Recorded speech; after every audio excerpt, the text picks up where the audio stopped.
What's up, everybody? I hope you are doing well. It is time for the second ShaunsTake Weekly Talk Show. Now, I know this is a sports talk show, and we talk a ton about sports. Really got into a bunch of different topics last week, and we have a bunch of different topics coming up this week as well. But first and foremost, I'm sure a lot of you have seen our work that we're getting out into the community. For those of you who have joined us in the past, thank you very much. That support and that help means a lot. And then I'm sure a lot of you have seen the videos we posted for our past couple events. But right now, I'm extremely excited to finally be able to tell you guys about something that's been in the work for a matter of months. On April 5th, ShaunsTake, through the Community Outreach Program, will be launching our first community service event that we will be hosting. It's going to be a carnival fundraiser at Mission Viejo High School on April 5th. All the proceeds that we raise through our fundraiser are going to benefit Olive Crest, who is an organization that works to put an end to child abuse. Their calling cards: child abuse prevention, family crisis intervention, homes for children, and so much more. We will have the link to Olive Crest's website down in the comments section, so make sure to check them out. They're doing an amazing thing, and I am very happy to be able to say that we will be working with them, as we are working with them right now and working with them for our event. So again, April 5th at Mission Viejo High School on the football field from 11 a.m. to 6 p.m. To donate, please visit the GoFundMe. That link will also be in the comment section. You can also Venmo me at SeanGold81. And where will all this money go? So right now we're in the process of raising money and advertising. Those are our two biggest things right now. So all of the money that we raise will first go to host the event. And then once we hit that mark that we need to host the event, all of the proceeds from then on out will go directly to Olive Crest. 100% of the profits we make on this go directly to Olive Crest. So we're trying to get as big of a donation to them as we can get, and we're super excited to get the ball rolling with this. You'll see a bunch of posts out on the Instagram at ShaunsTake and on the Twitter at ShaunsTake about the event. So please, I encourage you to like, retweet, share it. Tell your friends and family about it. Tell everyone you know about it. We want to get this event as big as possible to do as much good as possible. The more people we have there, the more of an effect this event will have. And it's for a very special cause. Child abuse is one of the biggest issues in society that often goes unrecognized. Neglect is the biggest form of child abuse, and I'm sure most people don't even think of that when you hear about child abuse. So it is it's a very sensitive subject. Honestly, it's something that I wish wasn't an issue. Like, I wish we could be hosting an event for something else because child abuse wasn't an issue, but unfortunately that's not the case. And it is a huge issue in society, and I'm excited to help make a difference in it. So we encourage you, please donate, please help us out with this. And if you want to get involved, my contact information will be at the bottom in the comment section of this video. So please don't hesitate to reach out to me. We need volunteers both at the event. We're doing a ton of work in the next month leading up to the event.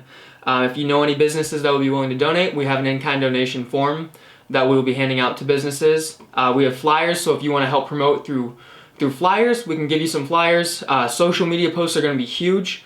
If you have any ideas for promo videos, we're going to be releasing a bunch of new promo videos pretty soon. Kind of weekly thing leading up to the event. So if you have any ideas, on any graphics or media for that, please let us know. We would love your help and support. And if you want to help with the fundraising process, please just get in contact with us. We have a ton of work ahead of us. We're excited to do it. And any help we can get, we'd be very thankful for. So super excited about that. You're going to be seeing a ton of information about that moving forward. And really, again, this is a sports talk show, but I think this is by far the best work we've done. And it's amazing to see people come together to work on this. And I can't, for those of you who have been helping throughout this whole process, and for those of you who will begin to help for the rest of this process, I can't thank you guys enough. The support has been real, and I'm really looking forward to putting on this event. So it's going to be a carnival, great family friend environment. So bring your family, bring your loved ones, bring your friends, have a day where you can just go and have some fun while supporting a great cause. So on another note, we will be pre-selling tickets to the event. So tickets will be what you use to play the games. And if you're looking for some tickets, please contact me, and we will be able to get them to you. So again, really looking forward to this. It's going to be an amazing event, and I hope to see you there on April 5th at Mission Viejo High School from 11 a.m. to 6 p.m. Now getting into the sports. The Wilder Fury fight. We saw this last weekend. Two amazing entrances. Very over the top, I guess you could call it, but you know, that's what everyone wanted to see. It was cool to see them having fun with it. Then the fight got started and Tyson Fury came out on fire. You know, Deontay Wilder, first 2 rounds looked, you know, was in there throwing some punches. Didn't land any of those huge right hooks. But just 3rd round on, Tyson Fury took it to him. And it was a crazy fight. You know, a lot of people were saying they were surprised it lasted as long as it did. Fury knocked down Wilder a couple times. Wilder kept getting up, and then eventually, in the 7th round, TKO, enough was enough, and Fury's corner threw the flag. So there's, you know, a ton of hype going into the fight. I don't know if anyone thought it would be that lopsided as it was when Tyson Fury just kind of kept attacking him. He said he was going to come out fast, and that's exactly what he did. You know, there was no messing around with it. Fury had a huge weight advantage in the fight too, 273 to 231, which Wilder weighed in at. So, you know, he definitely just wore him down, and Fury looked to be in incredible shape, didn't seem to get tired at all, just kept going after him, didn't lose a step. His 1st round versus 7th round, he looks like he only got better throughout the fight. So, you know, that was amazing to see at someone fighting at 273. Crazy just the talent that he came out with and the fire and the dominance that he had in that fight. And you know, another thing to look at, Wilder weighed in at 231. It's the heaviest he's been in his career. And he physically looked amazing. But you have to wonder if that extra weight played a role on him. I mean, he weighed in at 213 the first time they fought when it went to 12 rounds and a draw. So, you know, adding that extra weight, definitely something that must have been new for him in the fight, and you know, you wonder how ready he was to fight at that weight. So it could have had a little bit of effect on his style, but really at the end of the day, Fury, you know, no questions asked, came out and dominated. Wilder has issued his rematch clause, so we'll soon be hearing a ton of information about a Wilder Fury 3 fight in the making. Could happen. I saw something saying it could happen as early as July. So we'll see about that, but you know, I'm sure no one's complaining to see a 3rd fight, and it'd be interesting to see how Wilder can bounce back. You know, Fury seems to be sitting on top of the throne right now, and is Wilder going to go back and, you know, look at the tape, look at what happened, fix it? You know, I'm sure that he and his trainers will have a better game plan based off of how Fury fought this time, and how to better prepare for, you know, the way Tyson Fury looked in this fight. So we'll keep you updated on how that happens, how the fight, you know, fight 3 in the making turns out. If and when it'll happen, the if part is most likely when. We'll figure that out once the details keep coming out. But it's a huge money grabber, so I am sure that nobody is complaining about the paydays they'll get if a 3rd fight does happen. Now the XFL, I told you guys last week I would be going to the DC versus LA XFL game, and you know what? It was a great experience. We actually went to the practice.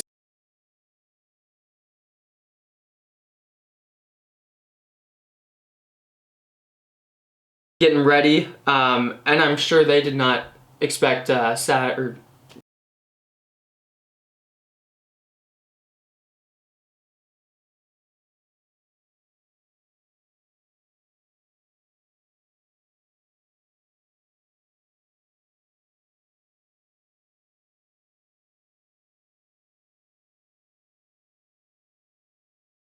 Week 2 seemed a lot better than week 1. I don't know if you guys are watching it, but LA put together a very good first half in week 2. And week 3, it seemed like everything was clicking. I mean, putting up 39 points, was a huge victory in itself, and then only giving up 9 to a DC team that was 2-0. Many were calling them the best team in the league coming into this game. So definitely a big win for LA at home. We're on the field, a little bit before the game. very cool to see, to see the players warming up and everything. And then, yeah, when game time came, LA definitely took it to them. DC was plagued by turnovers. LA gets their first win of the season. DC gets their first loss of the season. So for LA, it's going to be interesting to see how moving forward, if they can, if they've really started to put everything together now, and can be legit moving forward, which based off of this performance, it looks like their defense and offense are both kind of finding their stride right now. So we'll see if they can keep up the heat. And then for DC, it's going to be interesting how they bounce back. It's only the third game in a new league. They are 2-0, which is, a very good start. Can't complain about that. So now it's about, can you bounce back and get back on track? And, I'm sure they have great coaching. So I'm sure that staff will be able to turn their players around. And there's a lot of talent on the team too. So, again, another thing, you look at the film, see what's going on, and you go from there. Now,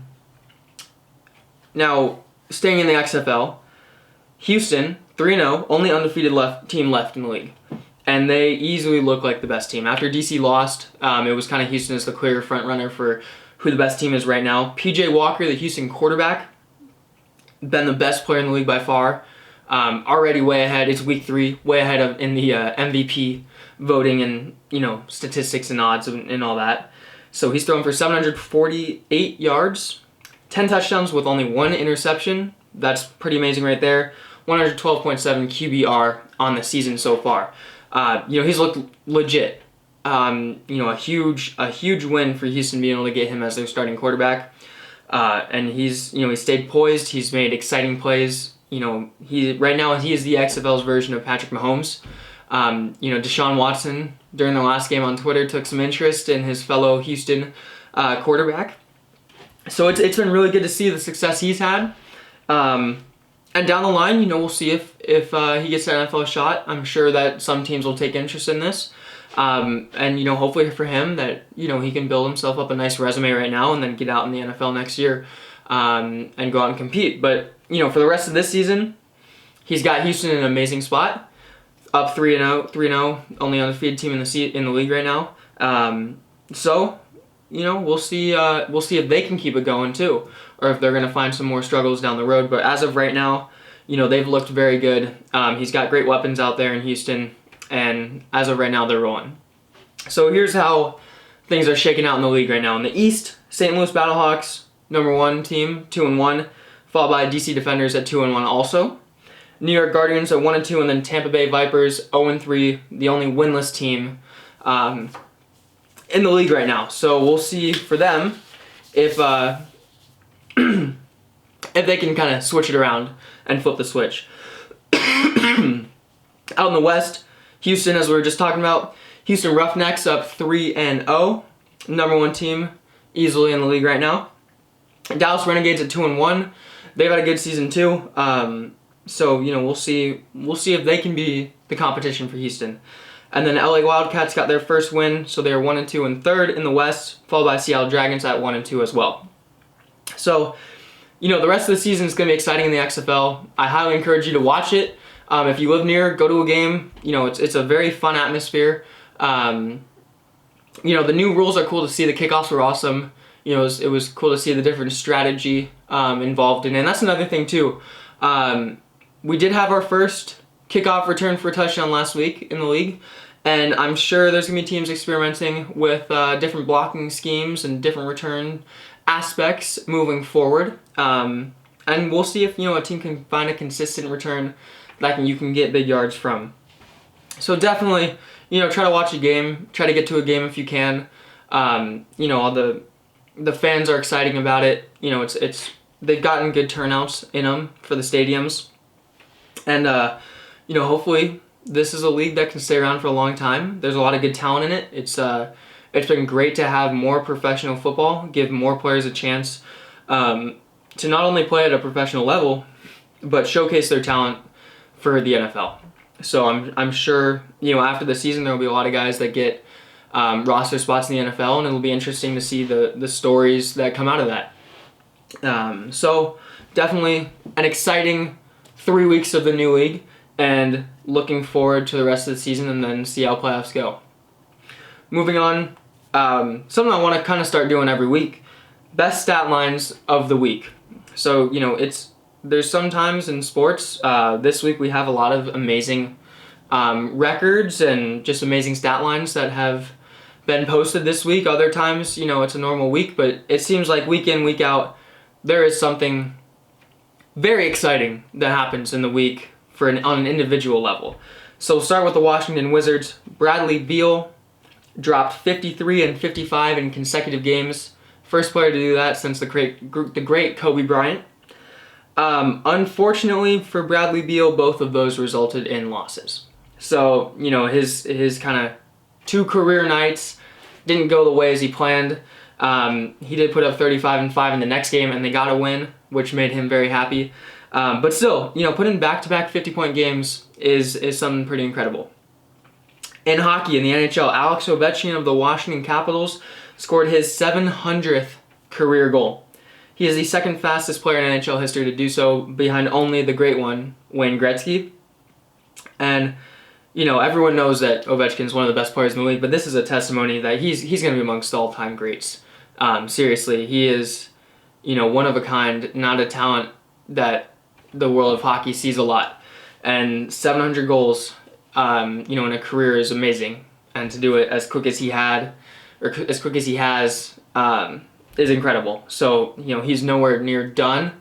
But it's was pretty special to see him score that 700th in the amount of time that it took him to do. So he is definitely looking to climb the record boards and set a couple more before he retires. In women's college basketball, Oregon, Sabrina Ionescu, hoping I'm pronouncing that right, is the first college basketball player to have 2,000 points, 1,000 rebounds, and 1,000 assists. It's truly amazing. There's no other way to put it. Only player in college basketball history to ever do so, and she's going to be the number 1 pick in the WNBA draft next year. But that's a stat line that you don't see ever, and it's gonna be a while until we do see it again. A 4-year player just having an amazing career at the University of Oregon, and they are having an amazing season too. So, we'll see how far she can lead them through the tournament, but, definitely something very special that we witnessed. And what was amazing too is she was at Kobe's memorial service, speaking. Kobe was a mentor to her, and, the loss of him definitely hit hard and hit, on a very personal level for her. And she set this record in the same day. She actually flew from LA to Stanford to make her game. And so definitely a very special, kind of tribute to Kobe. She had a little bit of Mamba mentality in that game. And, obviously very sad that we even have to talk about Kobe not being here, because I know we all just wish that, he was still here, but for her, with the impact that he had on her life, to speak at his memorial and then go out and hit this amazing, stat line that we never see, we never have seen, is truly amazing. So, hats off to her. That's a great achievement and something that we may not see again for a very long time. Now, moving on, for the first time, we're talking about some MLS Soccer. I got to give a shout out to my guy RJ Lopez for informing me about this. Inter Miami is making its debut in the MLS this weekend against LAFC. So first ever MLS game for the new squad in Miami. Exciting debut as it is David Beckham's team. So he's running the team. It's going to be interesting to see how he does off the field with this. It's going to be exciting. The team's got a lot of hype, and they're playing LAFC, who, if you follow the MLS, they're a very dominant team. Last year, they had one of the most dominant MLS seasons that we've ever seen. They had 72 total points and a plus 48 goal differential, which were both league records. For this game, obviously, LAFC being a great team, and then the new Inter Miami team kind of being the hot new commodity of the league. Ticket prices are at an average of $149, which is by far the most expensive ticket for an MLS season opener in recent memory. So it's going to be a great game. Tune in. I'm excited to see how the new squad is and how they match up against a very stiff opponent in their MLS opener. So definitely, going to be something to follow moving forward. If you're into soccer, this is kind of the game to watch for the weekend. Very exciting, great chance to kind of see how things will shake up this year. Now moving on, the NFL Combine has been this week going on, and we've seen some pretty amazing numbers today. This is Thursday, so Henry Ruggs, wide receiver from Alabama, ran a 4.28 40-yard dash, fastest one recorded this year at the Combine so far. Justin Jefferson, wide receiver of LSU, 4.44 40-yard dash. Both are amazing talents. Both will go early in the draft. It's a stacked receiver draft this year. So, look from, there's been times we haven't seen receivers really go in the first round, or they just go late. This year, it's going to be receivers early and often. So definitely exciting, to see these guys put up such amazing numbers, and then also see where they go moving forward. As there's going to be a lot of NFL teams that need receivers right now, and they'll make two teams very happy this year. Also, Jalen Hurts ran a 4.59 40-yard dash. Obviously, he is a little bit of a dual threat quarterback, and it'll be interesting to see how his game translates into the NFL. But had a good senior year at Oklahoma. Obviously, took care of the speed as we all expected he would. So we'll see what his NFL career could look like. There's been people telling him to change positions.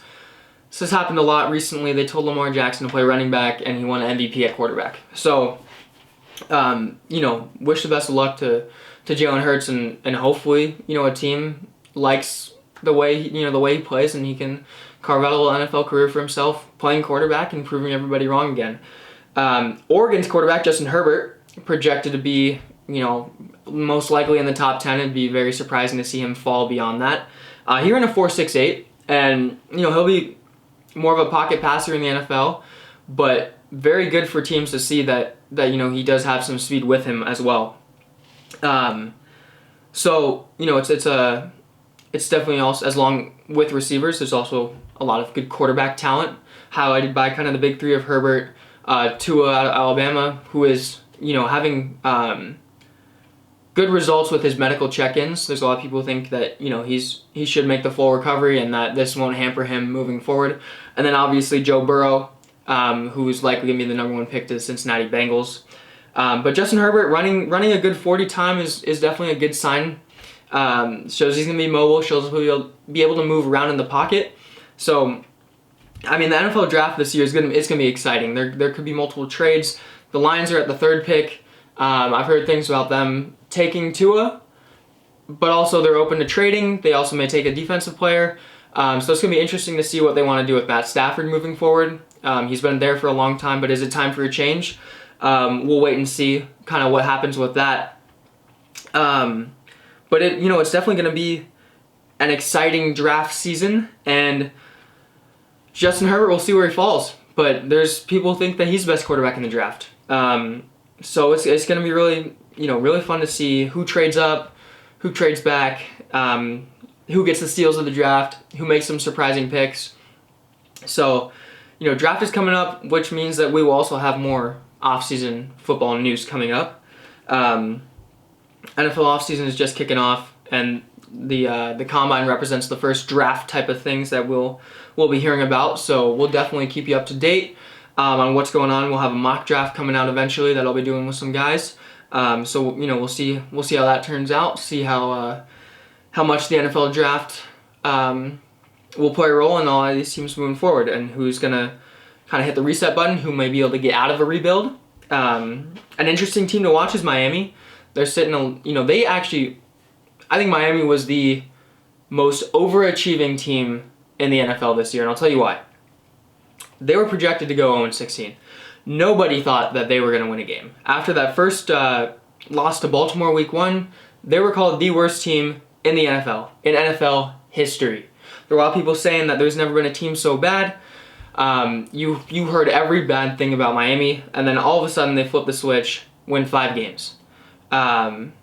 that was not supposed to happen in Miami.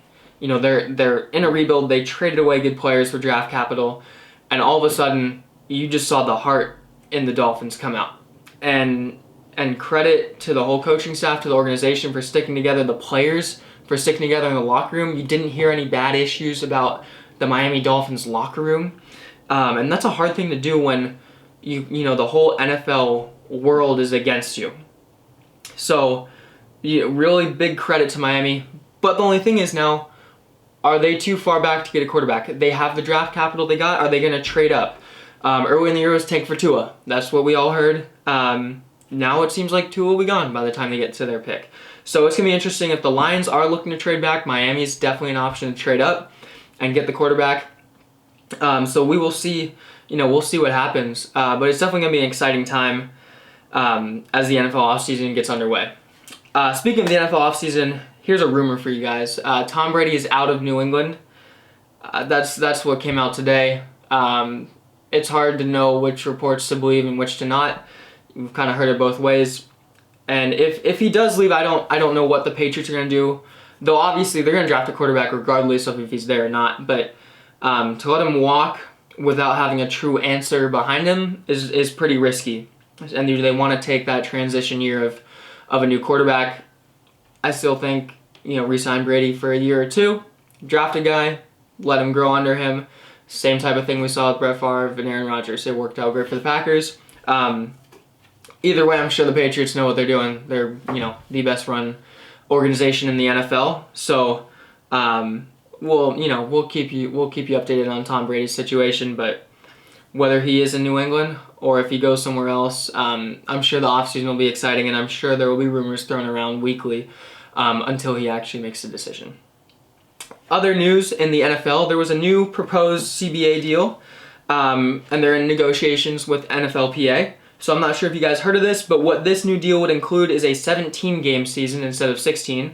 So a little bit more. That's one of the biggest things that the players are complaining about, or why they're saying no. It's a 17-game season is a lot on an NFL player's body. So understandably, they don't want to do another game because it's already enough to go through 16 games and then through the playoffs if you make it. But a 17-game season really comes down to the money. NFL will make a lot more money off of that. TV deals, stadium, ticket sales, merchandise. It'd be entertaining for the fans. I'm sure all fans want it. Another week of the NFL season is not a bad thing by any means. This new deal would also add additional playoff teams. So 2 new playoff teams, another way to kind of, get some more games in there, make it a little bit more exciting. There's a lot, it seems like, every couple of years there's a lot of good teams that are a game out of the playoffs. So, it'd be interesting to see how some of these teams do. If you get hot at the very end of the year but didn't have a very good first half or you were plagued by injuries, now all of a sudden you get a playoff shot. Can you make a run? So that would be, it'd be exciting to see. One of the biggest things about this deal, it would raise the minimum salary for players to make over $100,000, or it would raise it by over $100,000 in 2020. So that's a huge thing, getting the players more, because sometimes being on the minimum salary in the NFL, it's a full-time job, and yes, it's still a lot of money, but it would definitely help out the players a little bit more, especially with all the other financial aspects of football, the recovery stuff. They have to get all the food and everything, their meals. A lot is provided by the NFL and by their teams, but there's still a lot you have to do on your own. So this, that is definitely a good thing for the players to make, and that's one of the big, proposals the CBA has offered. So they're confident the deal will get done one way or another. And it'd be exciting if it does. Hopefully the players can stay healthy. If there's another game, they might add another bye week for teams to give them 2 weeks off in the season. But either way, there's a couple new exciting things, especially with the new playoff team. Now that's all we got for today. I want to quickly go back to our community service project, the ShaunsTake a Better Home charity event. Please, if you want to get involved, contact me. Please donate to our GoFundMe if you're able to, and we'll have more information about it moving forward. But I really hope to see you guys there. Thank you for joining me on this episode of ShaunsTake. I look forward to seeing you next week. Bye.